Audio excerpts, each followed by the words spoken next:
नारद तथा व्यासदेव का संवाद। सूत उवाच एवं निशम्य भगवान देवर्षिजन कर्म च भूय पप्रच्छत ब्रह्मन् व्यास सत्यवती सुत। एक शब्दार्थ सूता उवाच, सूत ने कहा, इनको इस प्रकार निशम्य सुनकर भगवान ईश्वर का शक्त्यावेश अवतार, देवर्षि का जन्म कर्म च तथा भूत पुनः पप्रच्छ पूछा, तमो उनसे, ब्रह्मनु हे ब्राह्मणों, व्यासदेव ने सत्यवती सुता सत्यवती का पुत्र सूत ने कहा, हे ब्राह्मणों, इस तरह श्री नारद के जन्म तथा कार्यकलापों के विषय में सब कुछ सुन लेने के बाद ईश्वर के अवतार तथा सत्यवती के पुत्र श्री व्यासदेव ने इस प्रकार पूछा। तात्पर्य, व्यासदेव नारद जी की सिद्धि के विषय में आगे भी जानने के इच्छुक थे, अतः उन्होंने उनके विषय में और अधिक जानना चाहा। इस अध्याय में नारद जी बताएंगे कि जब वे भगवान के विरह भाव में लीन थे और अत्यंत कष्ट का अनुभव कर रहे थे, तब भगवान ने किस प्रकार उन्हें थोड़ी देर के लिए दर्शन दिया।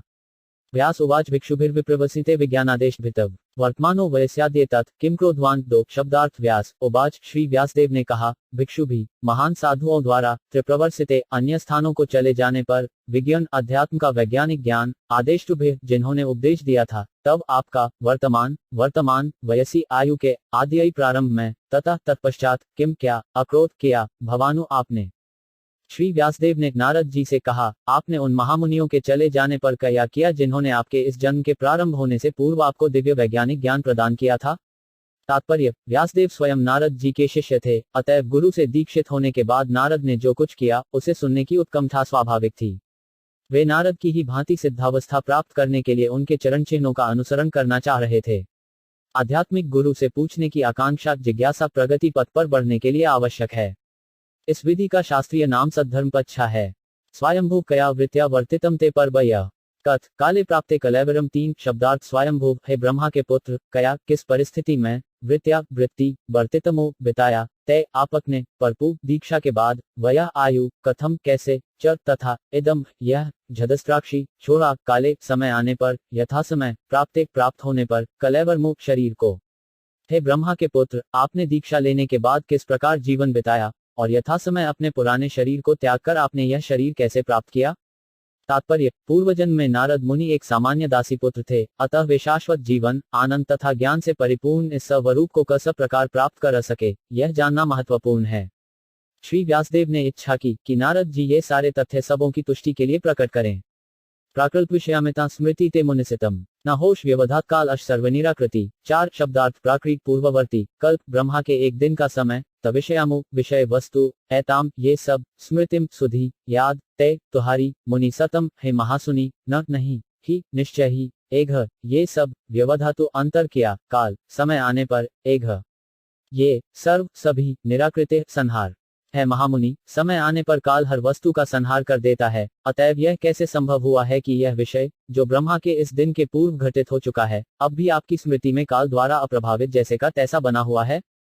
तात्पर्य, जिस प्रकार भौतिक शरीर के विनाश के बाद भी आत्मा नष्ट नहीं होता, उसी तरह आध्यात्मिक चेतना भी नष्ट नहीं होती। श्री नारद ने पूर्व कल्प में जब उन्हें यह शरीर प्राप्त था, तभी यह आध्यात्मिक चेतना विकसित कर ली थी। भौतिक शरीर की चेतना का अर्थ है भौतिक शरीर के माध्यम द्वारा अभिव्यक्त की गई आध्यात्मिक चेतना। यह चेतना निकृष्ट, विनाशशील तथा विकृत होती है, लेकिन आध्यात्मिक स्तर पर अतिमानस को पराचेतना आत्मा के समान ही श्रेष्ठ होती है और कभी विनष्ट नहीं होती।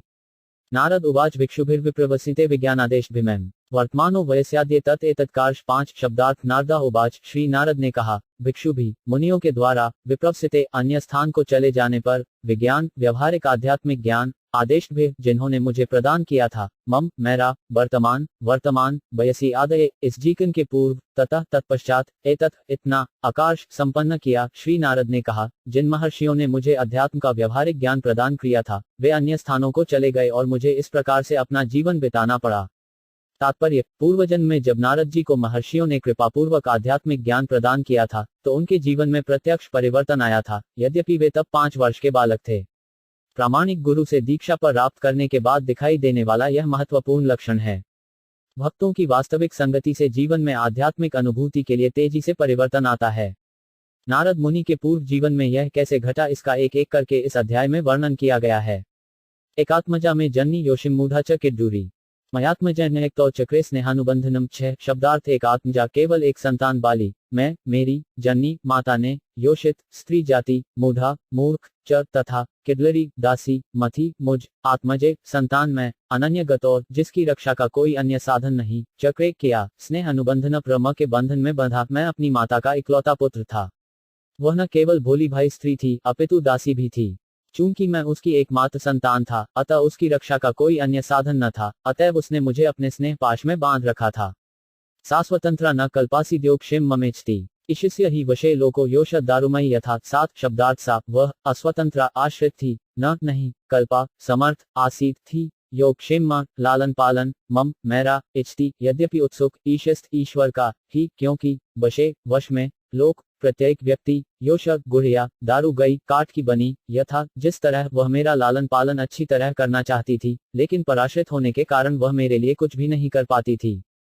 यह संसार परमेश्वर के पूर्ण नियंत्रण में है, अतएव प्रत्येक व्यक्ति कठपुतली नचाने वाले के हाथ में किसी काठ की गुड़िया के समान है।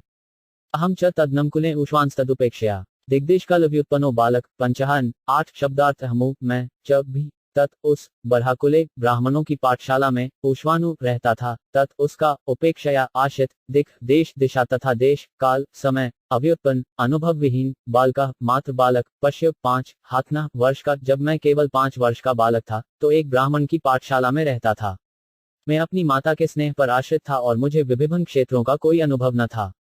एकदा निर्गतान गेहाहुहंती निशी गांपथी सर्पो 5 दशकपदा स्पृष्ट कृपणा कालचोदित 9 शब्दार्थ एकदा एक बार निर्गतामु चले जाने पर गेहात घर से गृहंतीमु ठुहने के लिए निश्ची रात्रि में गामु गाय को पश्ची रास्ते में सर्प सर्प ने अक्षत डस लिया पदा पांव में स्पृष्ट इस प्रकार काटी गई कृपणाम बेचारी स्त्री कालचोदित परम काल के वशीभूत ही कर एक बार जब मेरी माँ बेचारी रात्रि के समय गाय दोहने जा रही थी तो परम काल से प्रेरित एक सर्प ने मेरी माता के पांव में डस लिया। तात्पर्य एक सत्यनिष्ठ आत्मा को ईश्वर के पास खींच लाने की यह विधि है। बेचारा बालक केवल अपनी स्नेहमयी माता की देखभाल में रह रहा था तो भी उसकी माता को परम इच्छा के फलस्वरूप इस संसार से उठा लिया गया जिससे वह बालक पूर्ण रूप से भगवान की कृपा पर आश्रित हो जाए। तदा तदहमीशिष्य भक्ताना शंभीषत अनुग्रह मन्यमान प्रातिष्ठे दिशमुत्राम 10 शब्दार्थ तदा उस समय तत् उस अहम मैंने ईशिष्य ईश्वर के भक्तानाम भक्तों की शम दया अभीष्टता चाहते हुए अनुग्रहम विश्लेषाशीष मन्यमान इस प्रकार सींचता हुआ प्रातिष्ठम प्रस्थान किया दिशम उत्तरमो उत्तर दिशा में मैंने इसे भगवान की विशेष कृपा माना क्योंकि वे अपने भक्तों का भला चाहने वाले हैं और इस प्रकार सोचता हुआ मैं उत्तर की ओर चल पड़ा। तात्पर्य भगवान के विश्वस्त भक्त पग पग को भगवान का वरदायक आदेश समझते हैं। जिसे लौकिक दृष्टि से विषम या कठिन क्षण समझा जाता है उसे भगवान की विशेष कृपा के रूप में स्वीकार किया जाता है। लौकिक समृद्धि एक प्रकार का भौतिक ज्वर है, किंतु भगवान के अनुग्रह से इस ज्वर का तापमान धीरे धीरे गिरता जाता है और पद पद पर आध्यात्मिक स्वास्थ्य लाभ होता रहता है। संसारी लोग इसका गलत अर्थ लगाते हैं। स्फीता जनपदास्तत्र पुरग्रामत्रजाकरान खट खरवटवाटीश्व वनायुपवनानी च 11 शब्दार्थ स्फीतानु अत्यंत समृद्ध जनपदानु जनपद तत्र वहां पुर नगर ग्राम गांव त्रज बड़े बड़े खेत आक्रानु खाने खेत कृषि योग्य खेत खरवट घाटियां बाटी पुष्प वाटिकाएं च तथा वनानी जंगल उपवनानी पौधघर च तथा प्रस्थान करने के बाद मैं अनेक समृद्ध जनपदों नगरों गांवों पशु क्षेत्रों खानों खेतों घाटियों पुष्पवाटिकाओं पौधशालाओं तथा प्राकृतिक जंगलों से होकर गुजरा। तात्पर्य वर्तमान सृष्टि के पूर्व भी कृषि खनन फार्मिंग उद्योग उद्यान विज्ञान आदि के क्षेत्र में आज के ही समान मनुष्य की गतिविधियां थी और यही गतिविधियां अगली सृष्टि में भी बनी करोड़ों 5 रहेंगी। करोड़ों वर्षों के बाद प्रकृति के नियम द्वारा किसी एक सृष्टि का शुभारंभ होता है और विश्व का इतिहास प्रायः इसी रूप में पुनरावर्तित होता रहता है। लक का अज्ञानी जन पुरातात्विक उत्खननों में अपने समय को व्यर्थ गंवाते रहते हैं किंतु जीवन की मूलभूत आवश्यकताओं की खोज नहीं कर पाते। श्री नारद मुनि ने आध्यात्मिक जीवन की प्रेरणा पाने के बाद भले ही अभी वे केवल एक बालक थे आर्थिक विकास में अपना एक क्षण भी नहीं गंवाया, यद्यपि वे नगरों तथा गांवों खानों तथा उद्योगों में से होकर गुजरे थे। वे निरंतर प्रगतिशील आध्यात्मिक उन्नति की ओर बढ़ते गए। शरीयतशागवत इतिहास की पुनरावृत्ति है जो करोड़ों वर्ष पूर्व घटित हुआ था। जैसा कि यहाँ कहा गया है, इतिहास की कुछ महत्वपूर्ण घटनाओं को ही चुनकर इस दिव्य साहित्य में अंकित किया गया है। जलाशयाक्षिवज्लानलिनी सुरसेविता चित्रस्ने पत्रार्थे विभ्रमद भ्रमर्षि यह 12 शब्दार्थ चित्र धातु मूल्यवान खनिज यथा सीना चांदी तथा तांबा विचतिन विविश्वतापूर्ण अद्रीनु पहाड़ियां भग्न विशालकाय हाथियों द्वारा तोड़ी गई भुज शाखाएं द्रुमान वृक्ष जलाशयान शिव स्वास्थ्यवर्धक जलानु जलाशय नलिनी कमल के फूल सुर सैविता स्वर्ग के निवासियों द्वारा जिसकी कामना की जाए चित्र स्वने हृदयग्राही पत्रस्थयी पक्षियों द्वारा विश्वमतु मदांध ब्रह्म यह मोहरों से अलकृत मैं सोने चांदी तथा तांबे जैसे विविध खनिजों के आगारों से परिपूर्ण पर्वतों तथा सुंदर कमलों से पूर्ण जलाशयों से युक्त भूभागों को पार करता रहा जो स्वर्ग के वासियों के उपयुक्त थे और मदांध भौरों तथा चहचहाते पक्षियों से सुशोभित थे। न लवेनुशर स्तंभक एक एवातिया तो 5 हमद्राक्षा शो प्रतिभयाकार व्यालोलुक शिवाजिम 13 शब्दार्थ नल नरकट वेणु बांस शर सरपत तनप सह परिपूर्ण कुश नुकीली घास कुश कौचक अपत्रण गहलस्मु गुफाएं एका अकेले एब केवल अतिथाता दुर्गम अहम मैंने अद्वोष देखा विपिनम गहन जगल महत विशाल घोरमु भयावना प्रतिभय आकारमा भयानक व्याल सर्प उलूक उल्लू शिव सियार अजिम मैदान तब मैं अनेक जंगलों में से होकर अकेला गया जो नरकटों बांसों सर्पतों कुशों अपत्रणों तथा गहरों से परिपूर्ण थे और जिनसे अकेले निकल पाना कठिन था। मैंने अत्यंत सघन अंधकारपूर्ण तथा अत्यधिक भयावने जंगल देखे जो सर्पों उल्लुओं तथा सियारों की क्रीड़ास्थली बने हुए थे। तात्पर्य किसी भी परिव्राजकाचार्य का यह कर्तव्य होता है कि वह समस्त जंगलों पर्वतों नगरों ग्रामों आदि का विचरण करते हुए भगवान की सृष्टि को विविधता का अनुभव करे ईश्वर के प्रति श्रद्धावान बने मन में हर्ता लाए तथा साथ ही साथ लोगों को ईश्वर के संदेश से प्रबोधित कराए। को भय त्याग कर ये सारे संकट उठाने पड़ते हैं। वर्तमान युग के सबसे विशिष्ट सन्यासी भगवान चैतन्य हैं जिन्होंने इसी विधि से मध्य भारत के जंगलों में से होकर यात्रा की और शेरों भालुओं सर्पों हिरनों हाथियों तथा जंगल के अन्य पशुओं को भी प्रबुद्ध बनाया। इस कलयुग में सामान्य व्यक्ति के लिए सन्यास वर्जित है। जो केवल गेरुआ चोला पहनकर अपना दिखावा करता है वह मौलिक आदर्श सन्यासी के समान नहीं होता। फिर भी मनुष्य को चाहिए कि सामाजिक संबंधों को तोड़ने का व्रत ले और केवल भगवान की सेवा में ही जीवन बिताए। वेश बदलना तो एक औपचारिक मात्र है। भगवान चैतन्य ने सन्यासी के नाम का स्वीकार नहीं किया था और इस कलयुग के तथाकथित सन्यासियों को चाहिए कि वे भगवान चैतन्य का अनुसरण करते हुए अपने मूल नामों को न बदलें। इस युग में भगवान के पवित्र यश के श्रवण तथा करने वाली भक्ति की संस्तुति को गई है और जो व्यक्ति गृहस्थ जीवन छोड़कर संन्यास व्रत ग्रहण करता है उसे नरद या चैतन्य जैसे परिव्राजकाचार्यों का अनुकरण न करके किसी पवित्र स्थान में बैठकर अपना सारा समय वृंदावन के षट गोस्वामी जैसे आचार्यों द्वारा संकलित पवित्र शास्त्रों के श्रवण एवं कीर्तन में व्यतीत करना चाहिए। परिश्रांतेन्द्रियात्माहम त्रिप्रीतो बुभुक्षित स्नात्वा पीत्वा हदे नद्या उपस्पृष्टो गतश्रम 14 शब्दार्थ परिश्रांत थका हुआ इंद्रिय शरीर से आत्मा मन से अहमु मन त्रिटुपरीत प्यासा होकर बुभुक्षित तथा भूखा स्नात्वा नहाकर पीत्वा तथा जल पीकर हृदय सरोवर में नद्या नदी के उपस्पृष्ट संपर्क में रहकर गत छुटकारा प्राप्त किया थकान से। इस प्रकार विचरण करते हुए मैं तन तथा मन से थक गया और प्यासा तथा भूखा भी था। अतएव मैंने एक सरोवर में स्नान किया और जल भी पिया। जल स्पर्श से मेरी थकान जाती रही।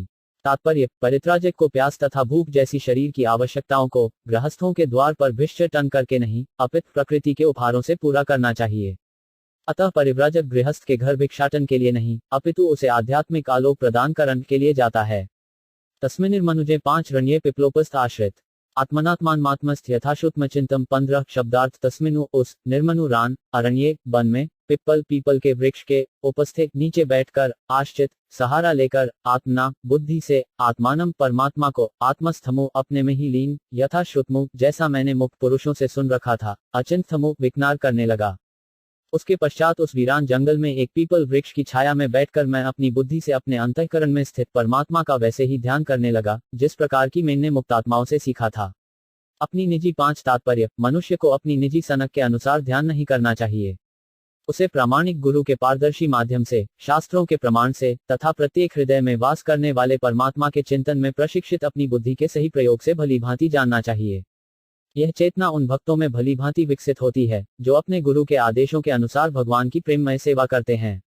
श्री नारद जी ने प्रामाणिक गुरुओं से संपर्क किया था, उनकी निष्ठापूर्वक सेवा को थी और उनसे समुचित आल्का प्राप्त किया था। इस प्रकार से वे ध्यान करने बैठ गए। ध्यायतश्चरणाम भोज भावनिजित चेतसा और कंचा शुक्लाक्षस्य हृदयासीन में शनि हरि 16 शब्दार्थ ध्यायत। इस तरह ध्यान करते हुए चरण अम्भोजपु अंतर्धामी भगवान का चरण कमलों का भाव निर्जित भगवान के दिव्य प्रेम में परिणत मन चेतसा सारी मानसिक गतिविधियां सोचना अनुभव करना तथा इच्छा करना औत्कंठ्य उत्सुकता अश्रुकल आंसुकुल आए अक्षस्थ आंखों के हदि हृदय में आसीत प्रकट हुए में मेरे शनय तुरंत हरि भगवान। ज्यों ही मैं अपने मन को दिव्य प्रेम में लगाकर भगवान का चरण कमलों का ध्यान करने लगा कि मेरे नेत्रों से आंसू बहने लगे और भगवान श्री कृष्ण बिना विलंब किए मेरे हृदय कमल में प्रकट हो गए। तात्पर्य, यहाँ पर ठहराव शब्द महत्वपूर्ण है। यह भाव अवस्था तब प्राप्त होती है जब भगवान के लिए दिव्य प्रेम होता है। प्रारंभिक अवस्था श्रद्धा अथवा भगवान के प्रति चाह कहलाती है। इस चाह को बढ़ाने के लिए मनुष्य को शुद्ध भक्तों की संगति करना जरूरी है। तीसरी अवस्था में भक्ति के विधि विधानों का अभ्यास करना होता है। इससे सारी आशंकाएं दूर हो जाती हैं और भक्ति पथ में अवरोध उत्पन्न करने वाली सारी वैयक्तिक त्रुटियां हट जाती हैं। जब सारी आशंकाएं तथा वैयक्तिक त्रुटियां दूर हो जाती हैं, तो दिव्य तत्व में आदर्श श्रद्धा होती है और उसके प्रति रुचि अधिक अनुपात में बढ़ती है। इस अवस्था से आकर्षण उत्पन्न होता है और इसके बाद भाव की अवस्था प्राप्त होती है, जो भगवान के प्रति अटल प्रेम की पूर्व अवस्था है। ये सारी अवस्थाएं दिव्य प्रेम के विकास की विभिन्न अवस्थाएं हैं। इस प्रकार दिव्य प्रेम से अभिभूत होने पर वियोग विरह की प्रबल अनुभूति होती है, जिससे 8 प्रकार को विभिन्न उर्मियों की उत्पत्ति होती है। भक्त के नेत्रों से अश्रुपात होना इसकी स्वाभाविक प्रतिक्रिया है और श्री नारद मुनि ने अपने पूर्व जन्म में घर छोड़ने के तुरंत बाद ही यह अवस्था प्राप्त जिसे ही उन्होंने बिना कर ली थी, अतएव उनके लिए भगवान की उपस्थिति को देख पाना सरल था, जिसे उन्होंने बिना कोई भौतिक कल्मश वाली अपनी विकसित आध्यात्मिक इंद्रियों के द्वारा सहज ही अनुभव कर लिया। प्रेमातिभर निर्भिन पुलका की 5 तिनिर्वत आनंद संप्ल में लीनो नापश्यम उभयम मुने 17 शब्दार्थ प्रया प्रेस अतिभर अत्यधिक निर्भिन विशेष रूप से विभेदित पुलक प्रसन्नता की अनुभूति अग्भ शरीर के विभिन्न अंग अति निर्बुद्ध पूर्ण रूप से अभिभूत ही का आनंद आह्लाद के संप्ल में समुद्र में लीन मग्न न नहीं अपयम देख सका उभयम दोनों को मुने हे व्यासदेव उस समय प्रसन्नता की अनुभूति होने के कारण मेरे शरीर का अंग प्रत्यंग पुलकित हो उठा। आनंद के सागर में निमग्न होने के कारण मैं अपने आप को और भगवान को भी न देख सका। तात्पर्य, सुख तथा उत्कट आनंद की तथा आध्यात्मिक अनुभूतियों की कोई सांसारिक तुलना नहीं हो सकती। अतएव ऐसी अनुभूतियों को व्यक्त कर पाना अत्यंत कठिन होता है। ऐसे आनंद की एक झलक हमें श्री नारद मुनि के शब्दों से मिल सकती है। शरीर अथवा इंद्रियों के प्रत्येक अंग का अपना एक विशेष कार्य होता है। भगवान का दर्शन करने पर सारी इंद्रियां भगवान की सेवा करने के लिए जागृत हो उठती हैं। कईयों की मुक्त अवस्था में इंद्रियां भगवान की सेवा करने में सक्षम होती हैं। इस प्रकार से दिव्य आनंद की अवस्था में ऐसा हो गया कि इंद्रियां भगवान को सेवा के लिए पृथक रूप से उत्कंठित हो गईं। ऐसा होने से नारद मुनि अपने आप को तथा भगवान को एक साथ देखने में खो गए। रूप भगवतो यतन्मन अपश्यन सहसोत्स्थे वैक्व्याहुर्ना इव 18 शब्दार्थ रूप भगवता भगवान का बत जैसा है ततु वह मन मसन की कांतम इच्छानुसार झुच हम समस्त त्रिषमता को दूर करते हुए अपेनु बिना देखे सहसा अचानक उत्तस्थे खड़ा ही गया वैक्व्यातु विकल होकर दुर्मना कई खशोकृत इव मानो भगवान का दिव्य रूप जैसा कि वह है मन की इच्छा को पूरा करता है और समस्त मानसिक सन्नतापों को तुरंत दूर करने वाला है। अतः उस रूप के खो जाने पर मैं व्याकुल होकर उठ खड़ा हुआ, जैसा कि प्रायः अपने अभीष्ट के खो जाने पर होता है। तात्पर्य, नारद मुनि ने अनुभव किया कि भगवान रूप विहीन नहीं है, लेकिन उनका रूप हमारे भौतिक अनुभव के सभी रूपों से सर्वथा भिन्न होता है। हम जीवन भर इस भौतिक जगत में विभिन्न रूप देखते रहते हैं, लेकिन इनमें से किसी एक से भी न तो मन की तुष्टि होती है, न उनमें से एक भी हमारे मन की अशांति को दूर कर सकता है। भगवान के दिव्य रूप की यही विशेषताएं हैं और जिसने उस रूप को एक बार भी देखा है, वह अन्य किसी वस्तु से तुष्ट नहीं हो पाता। भौतिक जगत का कोई भी रूप दृष्टा को तुष्ट नहीं कर सकता। भगवान रूप विहीन या निराकार हैं। इसका यही अर्थ होता है कि उनका कोई भौतिक रूप नहीं होता और वे किसी भौतिक व्यक्तित्व के समान नहीं होते। आध्यात्मिक जीवों के रूप में भगवान के उस दिव्य रूप से संबंधित होने के कारण हम सभी जन्म जन्मांतर भगवान के उसी रूप को खोजते रहते हैं और भौतिक तुष्टि के अन्य किसी रूप से संतुष्ट नहीं हो पाते। नारद मुनि को इसकी झलक मिली थी, लेकिन उसे दोबारा न देखकर वे विकल हो उठे और उसे ढके लिए सहसा उठ खड़े हुए। हम जन्म जन्मांतर जिसकी खोज करते हैं, वह नारद मुनि को मिल गया था, अतएव उसका अदृश्य होना निश्चित ही उनके लय आघात पहुंचाने वाला था। दिदिशुस्तदहम भूयः प्रणिधाय मनोहृदि वीक्षमाणो 5 पी नापश्यम वितृप्तेवातुर 19 शब्दार्थ दिवशु देखने को इच्छुक तत् वह अहम -7 भू यह फिर प्रणिधाय प्रण को एकाग्र करके मना सन हृदय में वीक्षमाण देखने के लिए प्रतीक्षारत अपि होते हुए न कभी नहीं अपश्यम उन्हें देखा अवितृप्त बिना संतुष्ट हुए इत्र सहर्ष आतुरा संतप्त मैंने भगवान के उस दिव्य रूप को पुनः देखना चाहा, लेकिन अपने हृदय में एकाग्र होकर उस रूप का दर्शन करने के सारे प्रयासों के बावजूद मैं उन्हें फिर से न देख सका। इस प्रकार असंतुष्ट होने पर मैं अत्यधिक संतप्त हो उठा। तात्पर्य, भगवान के रूप को देखने की कोई आंतरिक विधि नहीं होती है। यह पूर्ण रूप से भगवान की अहेतुकी कृपा पर निर्भर करता है। हम भगवान से यह मांग नहीं कर सकते कि वे हमारी दृष्टि के समक्ष उपस्थित हो जाएं, ठीक वैसे ही जैसे कि सूर्य से हम यह मांग नहीं कर सकते कि वह हमारी इच्छानुसार उदय हुआ करे। सूर्य स्वेच्छा से उदय होता है, उसी तरह से भगवान भी अपनी अहेतुकी कृपावश ही उपस्थित होते हैं। मनुष्य को चाहिए कि उपयुक्त अवसर की प्रतीक्षा करें और भगवान की भक्तिमय सेवा के लिए अपने नियत कर्म करता रहे। नारद मुनि ने सोचा कि वे भगवान को पुनः उसी यांत्रिक विधि से देख सकेंगे जिससे वे प्रथम प्रयास में सफल हुए थे, लेकिन अत्यंत प्रयत्न करने पर भी उनका दूसरा प्रयास सफल नहीं हो पाया। भगवान समस्त प्रकार के बंधनों से मुक्त हैं। वे केवल अनन्य भक्ति के बंधन से ही बांबे जा सकते हैं। वे न तो हमारी इंद्रियों द्वारा दृश्य हैं, न अनुभवगम्य हैं। वे जब भक्तिमय सेवा के निष्ठावान प्रयास से प्रसन्न होते हैं और जब चाहते हैं तब स्वेच्छा से ही दिखते हैं। एवं यतंत विजने मामहा गोचरों गिराम गंभीर लक्षण्या वाचा शुच प्रश्मयन 20 शब्दार्थ। एवं इस प्रकार यतंतम यल करते हुए, विजने वह एकांत स्थान में, माम मुझसे, आह कहा, अगीच भौतिक शब्द ध्वनि की सीमा से बाहर, गिराम वाणी गंभीर गंभीर, एलन्या सुनने में सुखद, वाचा शब्द, श्रुता शौक, प्रश्मयन दूर करते हुए, एव सदृश वह एकांत स्थान में मेरे प्रयासों को देखकर समस्त लौकिक वर्णन से परे भगवान ने मेरे शोक को दूर करने के लिए अत्यंत गंभीर तथा सुखद वाणी में मुझसे कहा। तात्पर्य, वेदों में कहा गया है कि भगवान लौकिक वाणी तथा बुद्धि की पहुंच के परे हैं, तो भी उनकी अहेतुक कृपा होने पर मनुष्य को उनके सुनने तथा उनका करने के लिए उपयुक्त इंद्रियां प्राप्त होती हैं। यही भगवान की अकल्पनीय शक्ति है। जिस पर यह कृपा प्रदान की जाती है वह उनको सुन सकता है। नारद मुनि से भगवान अतीव प्रसन्न थे, अतएव उन्हें वह शक्ति प्राप्त हो सकी कि वे भगवान की वाणी सुन सके। लेकिन वैदिक भक्ति की दीक्षा को प्रारंभिक अवस्था में उनका स्पर्श पाकर उनकी अनुभूति करना अन्य लोगों के लिए संभव नहीं है। यह तो नारद के लिए विशेष वरदान था। जब उन्होंने भगवान की सुखद वाणी सुनी तो वियोग की अनुभूति कुछ कुछ दूर हुई। ईश्वर से प्रेम करने वाला भक्त निरंतर उनके वियोग की व्यथा का अनुभव करता रहता है, अतएव वह नित्य ही दिव्य आनंद में डूबा रहता है।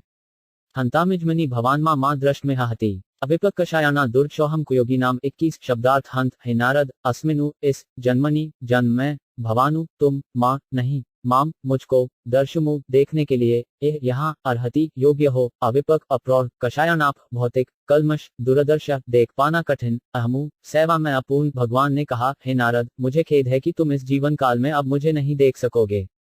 जिनकी सेवा अपूर्ण है और जो समस्त भौतिक कलमश से पूर्ण रूप से मुक्त नहीं है, वे मुश्किल से ही मुझे देख पाते हैं। तात्पर्य, भगवद्गीता भगवान को अत्यंत शुद्ध, सर्वोपरि तथा परम सत्य के रूप में वर्णित किया गया है। उनके व्यक्तित्व में भौतिकता लेश मात्र भी नहीं रहती, अतएव जिस व्यक्ति में रच मात्र भी भौतिक का अनुराग रहता है वह उन तक नहीं पहुंच सकत। भक्तिमय सेवा का शुभारंभ तब होता है जब मनुष्य कम से कम दो भौतिक गुणों से, रजोगुण तथा तमोगुण से मुक्त हो जाता है। काम तथा लोभ से मुक्त होना ही इसका लक्षण है। कहने का तात्पर्य यह है कि मनुष्य को इंद्रिय तुष्टि की इच्छाओं तथा इंद्रिय तृप्ति की तृष्णा से मुक्त हो जाना चाहिए। प्रकृति का संतुलित गुण सद्गुण है और समस्त भौतिक कलमश से मुक्त होने के लिए उसे सत्वगुण से भी ऊपर उठना होता है। किसी एकांत वन में जाकर भगवान के दर्शन साक्षात्कार की खोज करना सत्वगुण में आता है। मनुष्य आध्यात्मिक सिद्धि के लिए वन में जा सकता है, किंतु इसका अर्थ यह नहीं है कि उसे वहां भगवान का साक्षात दर्शन हो ही जाए। मनुष्य को समस्त भौतिक आसक्ति से रहित होना चाहिए और अध्यात्म के धरातल पर स्थित होना चाहिए, तभी उसे भगवान का सानिध्य प्राप्त हो सकता है। अतएव सर्वोत्तम विधि यह है कि मनुष्य वहां जाकर रहे जहां भगवान के दिव्य रूप की पूजा की जाती है। भगवान का मंदिर एक दिव्य स्थान होता है, जबकि वन भौतिक दृष्टि से उत्तम निवास स्थान है। नवदीक्षित भक्त को भी भगवान की खोज करने के लिए जंगल जाने के लिए नहीं, अपितु भगवान विग्रह की पूजा अर्चना करने के लिए कहा जाता है। भगवान की अर्चना से ही भक्ति का शुभारंभ होता है और यह वन में जाने की अपेक्षा श्रेष्ठ है। नारद मुनि को अपने वर्तमान जीवन में बन जाने की आवश्यकता नहीं है, क्योंकि वे समस्त भौतिक लालसाओं से मुक्त हैं और वे अपनी उपस्थिति से ही प्रत्येक स्थान को वैकुंठ में बदल सकते हैं। वे मनुष्यों, देवों, किन्नरों, गंधर्वों, ऋषियों, मुनियों तथा अन्यों को भगवान का भक्त बनाने के लिए एक लोक से दूसरे लोक में विचरण करते रहते हैं। उन्होंने अपने कार्यकलापों से ही प्रहनमाद महाराज, ध्रुव महाराज जैसे अनेक भक्तों को भगवान की दिव्य सेवा में लगाया है। अतएव भगवान का शुद्ध भक्त नारद तथा प्रहनाद जैसे महान भक्तों के पदचिन्हों पर चलता है और की प्रक्रिया के द्वारा भगवान की महिमा का गुणगान करने में अपना पूरा समय लगाता है। ऐसी उपदेश विधि समस्त भौतिक गुणों से परे है। सकृत यददर्शितम रूप में तत्कामायते 3 नाग मत्कौम शंकय साधु सर्वामुंजति हच्छयान 22 शब्दार्थ। सकृत केवल एक बार, यत जो, दर्शितमु दिखाया हुआ, रूपमु रूप, एतत् यह है, कामाय, लालसा के लिए, तय, तुम्हारा, अंग है निष्पाप, मत, मैरी, कामः, इच्छा, शंकय, बढ़ाने से, साधु, भक्त, सर्वानु, समस्त, मुझयति, त्यागता है, हतशयानु, भौतिक इच्छाओं को, हे निष्पाप पुरुष, तुमने मुझे केवल एक बार देखा है और यह मेरे प्रति तुम्हारी इच्छा को उत्कट बनाने के लिए है, क्योंकि तुम जितना ही अधिक मेरे लिए लालायित होगे, उतना ही तुम समस्त भौतिक इच्छाओं से मुक्त हो सकोगे। तात्पर्य, जीव कभी भी इच्छाओं से रहित नहीं हो सकता, क्योंकि वह मृत जड़ पत्थर नहीं है। उसे काम करना, सोचना, अनुभव करना तथा चाहना, कुछ तो करना होता है। किंतु जब वह भौतिक दृष्टि से सोचता, अनुभव करता तथा चाहता है, तो वह बंधन में जकड़ता जाता है, किंतु इसके विपरीत जब वह ईश्वर की सेवा के लिए सोचता, अनुभव करता तथा चाहता है, तो वह धीरे धीरे समस्त बंधन से मुक्त होता जाता है। मनुष्य जितना ही अधिक भगवान की दिव्य प्रेमा भक्ति में लगता है, वह उतना ही अधिक उसके लिए लालायित रहता है। दैवी सेवा की यह दिव्य प्रकृति है। भौतिक सेवा की तृप्ति हो जाती है, जबकि भगवान आध्यात्मिक सेवा की न तो तृप्ति होती है, न उसका कोई अंत है। मनुष्य भगवान की दिव्य प्रेमा भक्ति के प्रति अपनी लालसा बढ़ाता जा सकता है, लेकिन उसे उसकी तृप्ति या उसका अंत नहीं दिखता। भगवान की उत्कट सेवा से मनुष्य को भगवान को दिव्य उपस्थिति को अनुभूति हो सकती है। अतः भगवान का दर्शन करने का अर्थ है उनकी सेवा में लगे रहना, क्योंकि उनकी सेवा तथा स्वयं भगवान अभिन्न है। निष्ठावान भक्त को भगवान की नैष्ठिक सेवा करते रहना चाहिए। उचित दिशा निर्देश करेंगे कि कहां तथा कैसे भगवत सेवा को जाए। नारद में कोई भौतिक इच्छा न थी, लेकिन भगवान प्रति उत्कट इच्छा को बढ़ाने के लिए ही भगवान ने ऐसी सलाह दी। सत्सेव्यादीर्घ्यपि जाता मयि हृधामति हिवावद्यमिमं लोक गणनता मज्जनतामसी 23 शब्दार्थ सतु सैवद्या परम सत्य की सेवा द्वारा अदीर्घधा कुछ दिनों तक अपि भी जाता प्राप्त हुआ मथि मुझको एधा हद मते बुद्धि हित्वा त्याग कर अब्द्यमु शोचनीय एवं इस लोकम भौतिक जगत को गंता जाते हुए मत जनतामु मेरे पार्षद असी होते हैं। कुछ काल तक ही सही, परम सत्य की सेवा करने से भक्त मुझ में एवं अटल बुद्धि प्राप्त करता है। फलस्वरूप वह इस शोचनीय भौतिक जगत को त्यागने के बाद दिव्य जगत में मेरा पार्षद बनता है। तात्पर्य, परम सत्य को सेवा करने का अर्थ है प्रामाणिक आध्यात्मिक गुरु के मार्गदर्शन में परम भगवान की सेवा करना, जो भगवान तथा नवदीक्षित भक्त के बीच एक पारदर्शी मध्यस्थ का काम करते हैं। नवदीक्षित भक्त में अपनी वर्तमान अपूर्ण भौतिक इंद्रियों के बल पर भगवान के परम व्यक्तित्व तक पहुंचने की शक्ति नहीं होती, अतएव आध्यात्मिक गुरु के निर्देशन में उसे भगवान की दिव्य सेवा का प्रशिक्षण दिया जाता है। इस तरह के प्रशिक्षण से भले ही वह कुछ दिनों का ही क्यों न हो, नवदीक्षित भक्त को ऐसी दिव्य सेवा की बुद्धि प्राप्त हो जाती है जिससे वह अंततः भौतिक लोक में निरंतर वास करने से मुक्त हो जाता है और आध्यात्मिक विश्व तक उन्नत होकर भगवान का मुक्त पार्षद बनता है। मतिर्मयि निबधेयम न विपदेत कहिंचित प्रजासगनिरोधे 5 स्मृतिश मदनुग्रह 24 शब्दार्थ मते बुद्धि मणि मुझे अनुरक्त निबधा लगा हुआ इयम बह न कभी नहीं विपदेत बिल करहिचित किसी समय प्रजा जीव सर्ग सृष्टि के समय निरोधे संहार के समय अपि भी स्मृति स्मृति स्मरण शक्ति क तथा मत मेरी अनुग्रह कृपा से मेरी भक्ति में लगी हुई बुद्धि कभी भी विच्छिन्न नहीं होती, यहाँ तक कि सृष्टि काल के साथ ही साथ संहार के समय भी मेरे अनुग्रह से तुम्हारी स्मृति बनी रहेगी। तात्पर्य, भगवान के प्रति की गई भक्ति कभी व्यर्थ नहीं जाती, च शाश्वत हैं, अतएव उनकी सेवा में लगाई गई बुद्धि या उनके प्रति किया गया कोई भी कार्य स्थायी होता है। भगवद्गीता में कहा गया है कि भगवान के प्रति की गई ऐसी दिव्य सेवा जन्म जन्मांतर तक संचित होती जाती है और जब भक्त पूर्ण रूप से परिपक्व हो जाता है तो उसकी सारी सेवा को समालित कर देने पर वह भगवान के सानिध्य में जाने के योग्य हो जाता है। भगवान की ऐसी संचित सेवा कभी विनष्ट नहीं होती, अपितु पुनर्तः परिपक्व होने तक बढ़ती ही जाती है। अतावदुठोपराम तन्महद भूत न भले जगमलिरेशम्रीम अहम च तस्मे महता मह्य से शीर्षनाम विद्येति नुकंपित 25 शब्दार्थ तावतु इस प्रकार उक्तवा कहकर ऊपर शब्द रूप गया तत् वह महत महान भूतम आश्चर्यजनक नभः लिजमु शब्द द्वारा व्यक्त अलिर्मु नेत्रों से न दिखने वाला अदृश्य ईश्वर मु परम पुरुष को अहम -7 च भी तस्मै उनको महताम महान मह्य से महिमा मंडित शीर्षना झशिर से अवनामम नमस्कार विदधले किया अनुकंपित उनके द्वारा कृपा दिखाए जाने पर तब शब्द से व्यक्त तथा नेत्रों से अदृश्य उन नितांत आश्चर्यमय परम पुरुष ने बोलना बंद कर दिया। मैंने कृतज्ञता का अनुभव करते हुए शीश झुकाकर उन्हें प्रणाम किया। कोई तात्पर्य, यदि भगवान केवल सुनाई पड़े दिखे नहीं तो इससे कोई अंतर नहीं पड़ता। भगवान ने अपने श्वास से चारों वेद उत्पन्न किए, उन्हें वेदों के दिव्य उच्चारण से ही देखा और अनुभव किया जाता है। इसी प्रकार भगवद्गीता भगवान की शब्द अभिव्यक्ति है और इनमें तथा इनके स्वरूप में कोई अंतर नहीं है। निष्कर्ष यह है कि भगवान को निरंतर दिव्य ध्वनि के उच्चारण द्वारा देखा और सुना जा सकता है। नामान्यनंतस्थ हतत्र पट्नु गुयानी भद्राणी कृतानी च स्मरन् गा पर्यटन स्तुष्मना गत्स्प्रे काल प्रतीक्षण विमदो विमत्सर 26 शब्दार्थ नामानी पतित्र नाम यश आदि। अनंतस्थ असीम के हद बत्र भौतिक जगत की सारी औपचारिकताओं से मुक्त होकर पठनु जप से पाठ से गुहमानी रहस्थमय भद्राणी कल्याणकर कृतानी कार्य चर तथा स्मरणु निरंतर स्मरण करते हुए गामु पृथ्वी पर पर्यटनु सर्वत्र विचरण करते हुए तुष्ट मना पूर्ण रूप से संतुष्ट गत्स्पू समस्त भौतिक कामनाओं से पूर्ण रूप से मुक्त कालमु काल समय की प्रतीक्षणु प्रतीक्षा करते हुए विमद गर्व किए बिना विमत्सर ईर्ष्या रहित इस प्रकार भौतिक जगत की समस्त औपचारिकताओं की उपेक्षा करते हुए मैं बारंबार भगवान के पवित्र नाम तथा यश का कीर्तन करने लगा। भगवान की दिव्य लीलाओं का ऐसा कीर्तन एवं स्मरण कल्याणकारी होता है।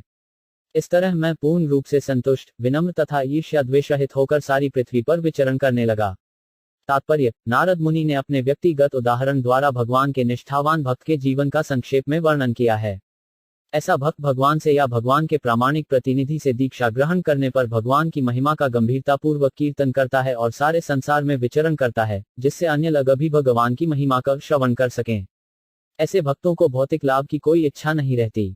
उनकी एकमात्र इच्छा होती है कि वे भगवान के धाम को वापस जाएं। यथासमय भौतिक शरीर को त्यागने पर उन्हें यह अवसर प्राप्त होता है। जब भगवत धाम को वापस जाना उनके जीवन का चरम लक्ष्य रहता है, अतः वे न तो किसी से ईर्ष्या करते हैं, न ही भगवत धाम जाने के लिए सुयोग्य होने का उन्हें अभिमान होता है। उनका एकमात्र व्यवसाय भगवान पवित्र नाम यश तथा लीलाओं का कीर्तन तथा स्मरण करना और अपनी वैयक्तिक क्षमता के अनुसार भौतिक लाभ की इच्छा से रहित होकर दूसरों के कल्याण हेतु संदेश का प्रचार करना होता है। एवं काल प्रादुर्भूत काले तदित सौदामनी यथा 27 शब्दार्थ एपु इस प्रकार कृष्ण मते जो कृष्ण के चिंतन में लीन हो ब्रह्मनु है व्यासदेव न नहीं आसक्तस्थ आसक्त होने वाले का अमल आत्मन समस्त भौतिक कल्मश से मुक्त का काल मृत्यु प्रादुर्भूत दृष्टिगीच हुआ काले समय आने पर तदित बिजली सौदामनी प्रकाश करती हुई यथा जिस प्रकार है। और हे ब्राह्मण व्यासदेव, इस तरह मैंने कृष्ण के चिंतन में पूर्णतया निमग्न रहते हुए तथा किसी प्रकार की आसक्ति न रहने से समस्त भौतिक कलुष से पूर्ण रूप से मुक्त हो जाने पर यथा समय मृत्यु पाई, जिस प्रकार बिजली गिरना तथा प्रकाश कौंधना एक साथ होते हैं। तात्पर्य, कृष्ण के विचारों में पूर्ण रूप से निमग्न होने का अर्थ है भौतिक कल्मश या ललसाओं से छटकारा। जिस प्रकार किसी धनी व्यक्ति को छोटी छोटी चीजों की परवाह नहीं रहती, उसी प्रकार से भगवान कृष्ण का भक्त भी शाश्वत जीवन ज्ञान तथा आनंद से युक्त भगवान छोटी छोटी के धाम जाने के प्रति आश्वस्त तथा प्रफुल्लित रहने के कारण छोटी छोटी बातों की लालसा नहीं करता, क्योंकि ये सब वास्तविकता की पुत्तलिकाएं या छाया मात्र होती हैं और उनका कोई स्थायी महत्व नहीं होता। आध्यात्मिक दृष्टि से सुसंपन्न व्यक्तियों का यही लक्षण होता है और समय के साथ जब शुद्ध भक्त पूर्ण रूप से सन्नद्ध रहता है तो एकाएक शरीर का परिवर्तन होता है, जिसे सामान्य रूप से मृत्यु कहा जाता है। शुद्ध भक्त के लिए ऐसा परिवर्तन बिजली के समान होता है और उसकी चमक उसके साथ ही उसके पीछे दिखती है। कहने का अर्थ यह है कि परम की इच्छा से भक्त का भौतिक शरीर उसी समय बदलता है और उसके आध्यात्मिक शरीर का विकास हो जाता है। यहाँ तक कि मृत्यु के पूर्व भी शुद्ध भक्त को कोई भौतिक आसक्ति नहीं होती, क्योंकि उसका शरीर उसी प्रकार आध्यात्मिक बन जाता है जिस प्रकार अग्नि के संपर्क में रहने से लोहा लाल अग्निवत हो जाता है। प्रयुज्यमाने मयि तान शुद्धा भागवती तनुम अरब्ध कर्म निर्वाणो न्यप्तत पांच भौतिक 28 शब्दार्थ प्रयुज्यमाने पुरस्कृत होकर मथि सुच पर तामु उस शुद्धामु दिव्य भागवतीम भगवान संगति करने योग्य तनुपु शरीर आरब्ध प्राप्त किया कर्म सकौम कर्म निर्वाण समाप्त होना न्यप्तत त्याग दिया पान भौतिका 5 तत्वों से बना जजरीर भगवान के पार्षद के लिए उपयुक्त दिव्य शरीर पाकर मैंने 5 भौतिक तत्वों से बने शरीर को त्याग दिया और इस तरह कर्म के सारे अर्जित फल समाप्त हो गए। तात्पर्य, भगवान ने यह बता दिया था कि नारद को भगवान की संगति करने के लिए उपयुक्त दिव्य शरीर प्रदान किया जाएगा, अतः नारद ने ज्यों ही भौतिक शरीर त्यागा उन्हें आध्यात्मिक शरीर प्राप्त हो गया। यह दिव्य शरीर भौतिक आसक्ति से मुक्त और 3 प्रधान दिव्य गुणों से युक्त होता है। ये हैं शाश्वतता, भौतिक गुणों से मुक्ति तथा सकौम कर्मों के फल से मुक्ति। भौतिक शरीर इन तीनों गुणों के अभाव से निरंतर पीड़ित रहता है, किंतु ज्यों ही कोई भक्त भगवान की सेवा में तत्पर होता है त्यों ही उसका शरीर दिव्य गुणों से अभिभूत हो जाता है। यह लोहे पर पारसमणि की तरह चुंबकीय प्रभाव डालता है।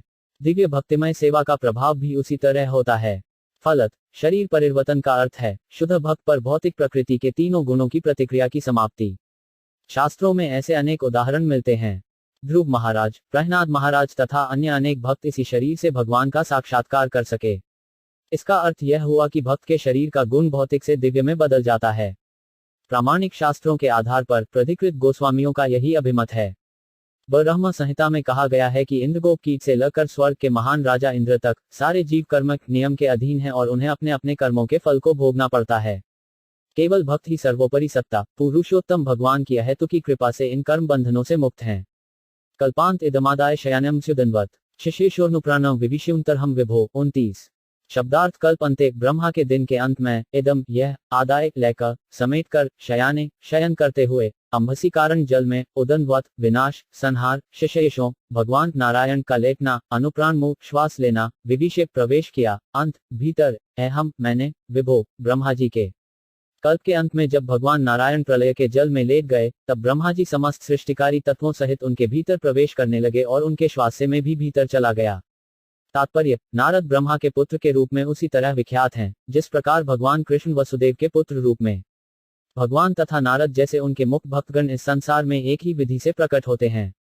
जैसा कि भगवद्गीता में कहा गया है, भगवान का जन्म तथा उनके कार्यकलाप सभी दिव्य होते हैं। अतः प्रामाणिक अभिमत के अनुसार ब्रह्मा के पुत्र के रूप में नारद तिरोधान का जन्म भी दिव्य लीला है। उनका प्राकट्य तथा तिरोधान व्यवहारिक रूप से भगवान के समस्तरीय हैं। अतः भगवान तथा उनके भक्त दिव्य व्यक्ति के रूप में एक साथ एकमेव तथा भिन्न हैं। वे एक ही कोटि की दिव्यता से संबंधित हैं। सहस्रयुगपर्यन्ते उत्थायदम सृक्षत मरीचि मिश्रा ऋषि प्राणेभ्यो 5 हम च जगेरे 30 शब्दार्थ सहस्र 1000 युग 43,00,00,00 वर्ष पर्यन्ते अवधि के अंत में उत्थाय बीतने पर एदम इस शिशुष्टा पुनः सृजन करने की इच्छा प्रकट की। मरीचि मिश्रा मरीचि जैसे ऋषि ऋषि सारे ऋषिगण प्राणेभय उनकी इंद्रियों से अहमु मैं च भी जगेरी प्रकट हुआ 4 अरब 32 करोड़ सौर वर्षों के बाद जब भगवान की इच्छा से ब्रह्मा पुनः सृष्टि करने के लिए जागे तो मरीचि अंगिर अग्नि इत्यादि सारे ऋषि भगवान के दिव्य शरीर से उत्पन्न हुए और उन्हीं के साथ साथ में भी प्रकट हुआ। तात्पर्य, ब्रह्मा के जीवन के एक दिन की अवधि 4 अरब 32 करोड़ सौर वर्षों की होती है। इसका उल्लेख भगवद्गीता में किया गया है। अतः ब्रह्मा जी इस अवधि में अपने जनक गर्भोत्कर्षाय विष्णु के शरीर के भीतर योग निद्रा में शयन करते हैं। इस निद्रा के बाद जब भगवान की इच्छा से ब्रह्मा के माध्यम द्वारा पुनः सृष्टि की जाती है तो सारे ऋषि पुनः दिव्य शरीर के विभिन्न अंगों से प्रकट होते हैं और नारद भी इसी तरह प्रकट होते हैं। इसका अर्थ यह हुआ कि नारद उसी दिव्य शरीर में प्रकट होते हैं जिस प्रकार मनुष्य निद्रा के बाद उसी शरीर में जगता है। श्री नारद सर्वशक्तिमान की दिव्य तथा भौतिक सृष्टियों के सभी भागों में जाने के लिए मुक्त हैं। वे अपने दिव्य शरीर में ही प्रकट तथा अंतर्धान होते रहते हैं। यह शरीर बद्ध जीवों के शरीर से भिन्न है क्योंकि इस शरीर तथा आत्मा में कोई भेद नहीं होता। अंतर्बहिष्व लोकास्त्रीन पर्यम्यस्कंदित व्रत अनुग्रान महाविष्णुर विघात गति कंचित 31 शब्दार्थ अंत दिव्य जगत में बही भौतिक जगत में चर तथा लोकानु लोक तीन विभाग पर्यमी विचरण करता हूँ अस्कदित अविच्छिन्न व्रत प्रण अनुग्रह अहेतु की कृपा से महाविष्णु कारणिक कषाय विष्णु को अविधात बिना रीक टोक के गति प्रवेश अक्षितु किसी समज्ञ तब से सर्वशक्तिमान विष्णु की कृपा से मैं दिव्य जगत में तथा भौतिक जगत के तीनों प्रखंडों में बिना रोक टोक के सर्वत्र विचरण करता हूँ। ऐसा इसलिए है क्योंकि मैं भगवान की अविच्छिन्न भक्तिमय सेवा में स्थिर हूँ। तात्पर्य, जैसा कि भगवद्गीता में कहा गया है, भौतिक प्रक्षेत्र ब्रह्मांड के 3 प्रखंड हैं। ये हैं ऊर्ध्वलोक, मध्यलोक तथा अधोलोक। ऊर्ध्वलोकों के परे अर्थात ब्रह्मलोक के ऊपर ब्रह्मांड के भौतिक आवरण होते हैं और इसके भी ऊपर चिन्मय आकाश होता है जिसका विस्तार असीम है और जिसमें अपने शाश्वत मुक्त पार्षदों सहित भगवान द्वारा निवसित असंख्य स्वत प्रकाशित बैकुंठ लोक होते हैं। श्री नारद मुनि इन सभी लोकों में भौतिक एवं दिव्य क्षेत्रों में बना रोक टोक प्रवेश कर सकते हैं जिस तरह भगवान अपनी सृष्टि के किसी भी भाग में सर्वत जाने के लिए स्वतंत्र हैं। भौतिक जगत में सारे जीव भौतिक प्रकृति के 3 गुणों सतोगुण रजोगुण तथा तमोगुणों से प्रभावित रहते हैं, लेकिन श्री नारद मुनि इन सारे भौतिक गुणों से परे हैं, अतः वे कहीं भी अबाध रूप से विचरण कर सकते हैं। वे मुक्त अंतरिक्ष यात्री हैं। भगवान विष्णु की अतुकी कृपा अद्वितीय होती है और ऐसी कृपा केवल भगवान के अनुग्रहवश भक्तों द्वारा अनुभव की जाती है। अतः भक्त कभी भी च्युत नहीं होते, लेकिन भौतिकतावादी अर्थात सकौम कर्मी तथा ज्ञानी अपने अपने गुणों से बाध्य होकर च्युत होते हैं। जैसा कि कहा जा चुका है, ऋषिगण नारद की तरह आध्यात्मिक जगत वैकुंठ में प्रवेश नहीं कर सकते।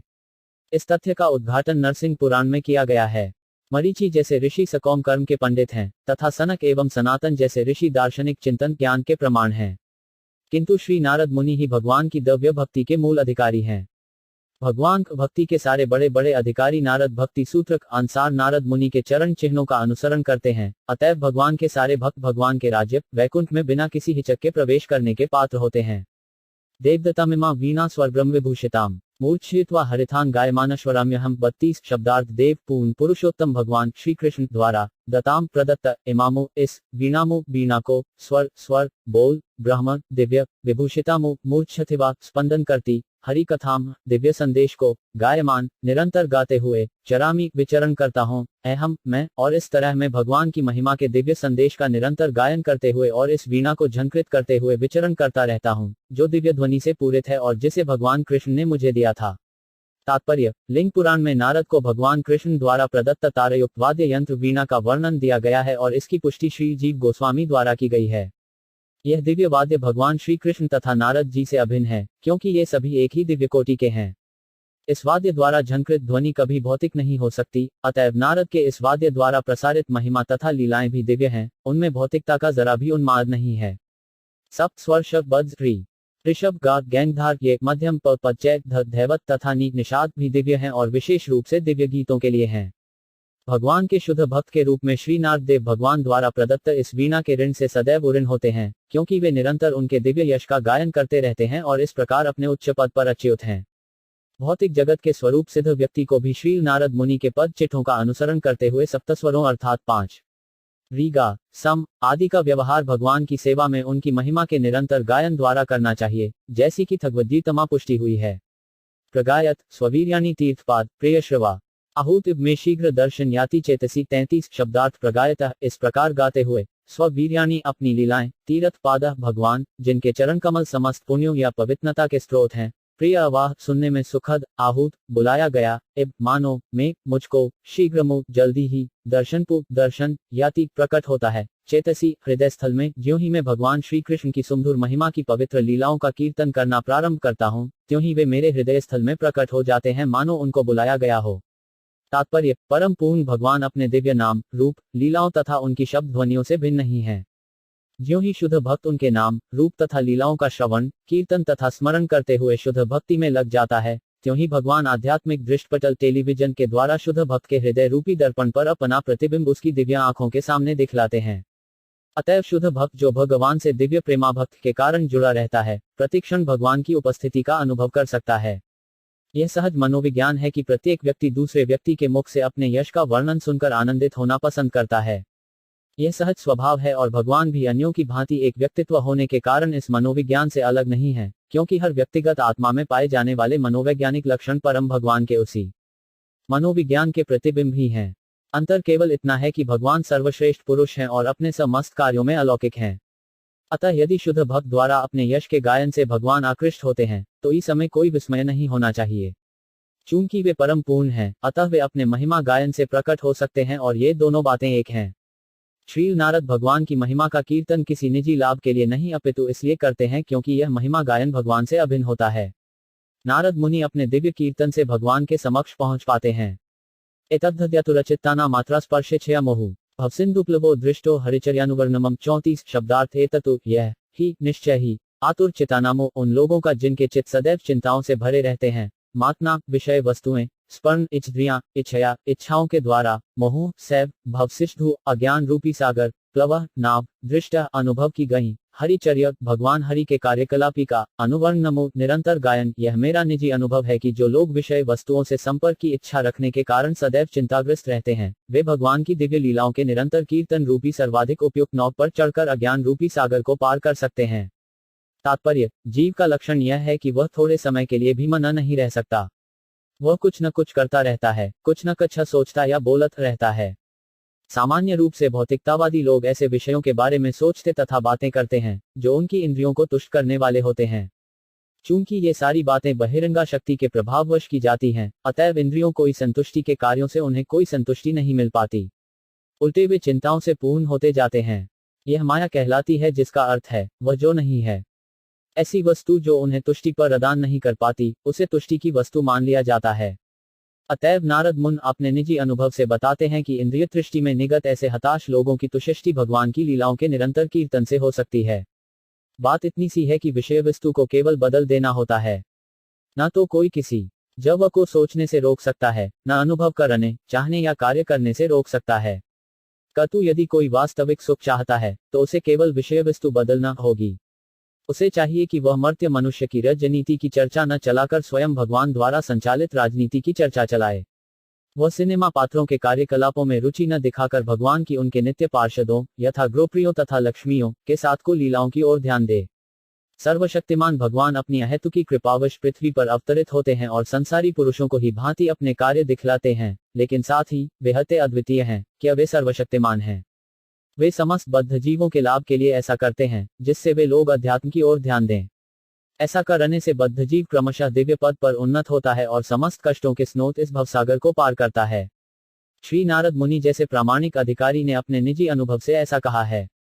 हमें भी ऐसा ही अनुभव हो सकता है यदि हम भगवान के प्रियतम भक्त इस ऋषि के चरणचिह्नों का अनुसरण करने लगें। यमाय व्योनपथे कामलोभः तो मोहु मुकुंद सेव्य यद्गतथात्माधा न शाम्यति 35 शब्दार्थ यम आदि भी आत्मसंयम का अभ्यास करने की विधि के द्वारा योग पच्चे योग दैर्वी अवस्था प्राप्त करने के लिए यौगिक शारीरिक शक्ति पद्धति के द्वारा काम इंद्रिय तुष्टि की इच्छा लोभ इंद्रियों की तुष्टि के लिए लालच हतः समाप्त मोह सदैव मुकुंद भगवान सैबया की सेवा द्वारा यद्वतु जिस रूप में तथा उसी प्रकार आत्मा आत्मा अद्धा समस्त व्यवहारिक कार्यों के लिए न नहीं शामधति तुष्ट हो। यह सत्य है कि योग पद्धति के द्वारा इंद्रियों को वश में करने के अभ्यास से मनुष्य को काम तथा लोभ की चिंताओं से राहत मिल जाएगी, किंतु इससे आत्मा को सन्नतोष प्राप्त नहीं होगा, क्योंकि यह सन्नतोष भगवान की भक्तिमय सेवा से ही प्राप्त किया जा सकता है। तात्पर्य, योग का लक्ष्य है इन इंद्रियों का संयम, आसन, विचार, भावों, इच्छा, एकाग्रता, ध्यान तथा अंत में अध्यात्म में लीन हो जान को यौगिक प्रक्रिया का अभ्यास करके मनुष्य इंद्रियों को वश में कर सकता है। इंद्रियां विषैले सर्पों के तुल्य हैं और योग पद्धति उन्हें केवल वश में करने के लिए होती है। इसके विपरीत नारद मुनि इंद्रियों के निरोध की दूसरी विधि बताते हैं, जो भगवान मुकुंद की दिव्य प्रेमा भक्ति है। वे अपने अनुभव के आधार पर कहते हैं कि भगवान की भक्तिमय सेवा इंद्रियों को वश में करने की कृत्रिम विधि की तुलना में अधिक व्यवहारिक तथा प्रभावशाली है। भगवान मुकुंद की सेवा करने से इंद्रियां दिव्य रूप से सेवा में लगी रहती हैं। इस प्रकार उनके इंद्रिय तुष्टि में लगने का अवसर ही नहीं रह जाता।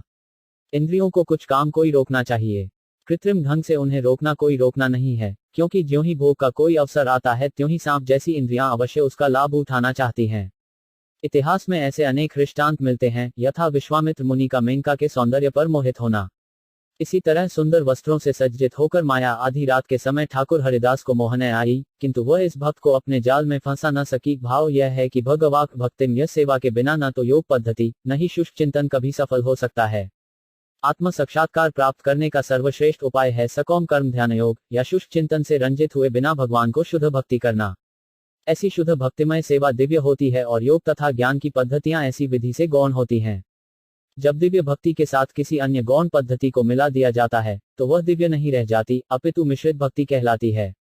श्रीमद् भागवत के रचयिता श्री व्यासदेव आगे चलकर क्रमशः इन दिव्य साक्षात्कार की विभिन्न पद्धतियों का विस्तार करेंगे। सर्व तदिदमाख्यात यत्पृष्ठो 5 हम त्ववांग जन्म कर्म रहस्यम में भक्तशात्मतोषणम 36 शब्दार्थ सर्वमु समस्त ततु वह इदम यह आख्यातम वर्णित यत जो भी पृष्ठ पूछा गया अहमु -7 ने त्वया तुम्हारे द्वारा अंग निष्पाप जन्म कर्म कार्य रहस्यम रहस्य में मेरे भवतः तुम्हारा च तथा आत्मा निजी स्वयं तोषणपमु तुष्टि है। व्यासदेव, तुम समस्त पापों से मुक्त हो।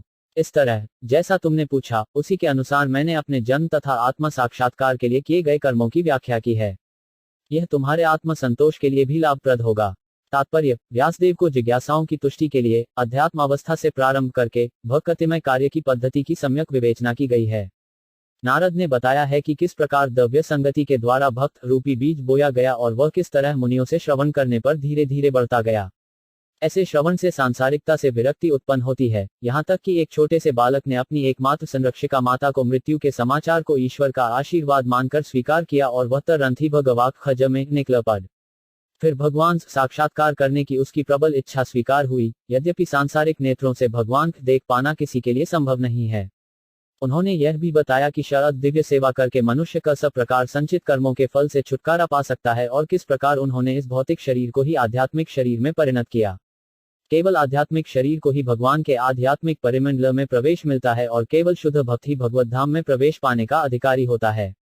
दिव्य अनुभूति के सारे रहस्यों का अनुभव नारद जी स्वयं करते हैं, अतः वैसे प्राधिकारी व्यक्ति से सुनकर ही भक्तिमय जीवन के फलों का कुछ अनुमान लगाया जा सकता है। जन का सही उद्धरण वेदों के मूल पाठ में भी मुश्किल से ही मिल पाता है। वेदों तथा उपनिषदों में इन सारी बातों के विषय में अप्रत्यक्ष संकेत हैं। उनमें प्रत्यक्ष रीति से कुछ भी विवेचित नहीं मिलता, विवेचित नहीं मिलता। अतएव श्रीमद्भागवत समस्त वैदिक साहित्य रूपी वृक्ष का परिपक्व फल है। सूत उवाच एवं संभाष्य भगवान नारदो वासवी सूत वीणा रण्यन ययो याहच्छिको मुनि 37 शब्दार्थ सूता उवाच सूत गोस्वामी ने कहा एवं इस प्रकार संभाष्य संबोधित करके भगवान सर्वशक्तिमान नारद मुनि बासबी सत्यवती के सुतमुख पुत्र को आमनल यह बुलाकर वीणा वाद्ययंत्र रण्यनु झकूत करते हुए ययो चला गया याहच्छिक जहाँ इच्छा हो वहाँ मुनि सूत गोस्वामी ने कहा। इस प्रकार व्यासदेव को संबोधित करके नारद मुनि ने उनसे विदा ली और अपनी वीणा को झंकृत करते हुए वे अपनी उन्मुक्त इच्छा के अनुसार विचरण करने के लिए चले गए। तात्पर्य, प्रत्येक जीव पूर्ण स्वतंत्रता चाहत है, कईयों की यह उसका दिव्य स्वभाव होता है और यह स्वतंत्रता भगवान की दिव्य सेवा से ही प्राप्त की जा सकती है। बहिरंगा शक्ति से भ्रमित होकर प्रत्येक व्यक्ति अपने को स्वतंत्र समझता है, लेकिन वास्तव में वह प्रकृति के नियमों से बंधा होता है। जब बद्ध जीव इसी संसार में मुक्त भाव से विचरण नहीं कर सकता, तो फिर उसके एक लोक से दूसरे लोकों में जाने के विषय में तो कहना ही क्या। लेकिन नारद जैसे पूर्ण मुक्त व्यक्ति जो निरंतर भगवान के यशोगान में लगे हों, न केवल पृथ्वी पर विचरण करने के लिए स्वतंत्र हैं, अपितु ब्रह्मांड के किसी भाग के साथ ही साथ वैकुंठ के किसी भी भाग में विचरण के लिए भी उन्मुक्त हैं। हम उनकी स्वतंत्रता के प्रसार तथा असीमता की कल्पना ही कर सकते हैं, जो भगवान को स्वतंत्रता जैसी ही है। उनके विचरण का न कोई कारण है, न कोई दायित्व है और न ही कहीं उन्हें मुक्त विचरण से रोक सकता है। इसी प्रकार भक्तिमय सेवा की दिव्य पद्धति भी स्वतंत्र है। संभव है कि सारी क्रियाओं के बावजूद भी किसी व्यक्ति में यह विकसित न हो सके। इसी प्रकार भक्तों की संगति भी स्वतंत्र है। हो सकता है कि किसी भाग्यशाली को यह प्राप्त हो या किसी को 1000 प्रयत्नों के बाद भी यह प्राप्त न हो पाए। अतः भक्ति के समस्त पक्षों में स्वतंत्रता ही मुख्य धुरी है। स्वतंत्रता के बिना भक्ति नहीं हो सकती। भगवान को अर्पित स्वतंत्रता का अर्थ यह नहीं है कि भक्त सभी तरह से आश्रित है। गुरु के पारदर्शी माध्यम से भगवान की शरण में जाना जीवन की पूर्ण स्वतंत्रता प्राप्त करना है।